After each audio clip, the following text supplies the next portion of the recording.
कृषि क्या कुहाଯାए आउ प्रकार भेद गुड़िक चलतु शिखा। भूमि को कर्षण कर विभिन्न शस्य उत्पादन करने को साधारणतः कृषि कुहाଯାए।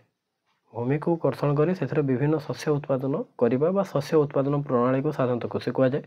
कालक्रमे अर्थात समय अनुक्रम पशुपक्षी पालन माने पशु चाष पक्षी चाष है कि पशुपालन पक्षी पालन विभिन्न प्रकार फूल फल वृक्षरोपण मत्स्य पालन महुमाछी पालन चिंकुड़ी चाष ए समस्त को कृषि कार्य रूपे ग्रहण कर यार प्रकार भेद अनुजाई कृषि को चारि भाग में विभक्त कराई।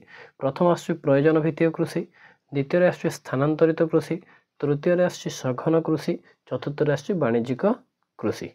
ठीक अच्छे ये तुम कृषि को आधार कर तार प्रकार भेद गुड़िक प्रयोजन भित्तिक कृषि, स्थानांतरित कृषि, सघन कृषि आ गोटे वाणिज्यिक कृषि। धन्यवाद।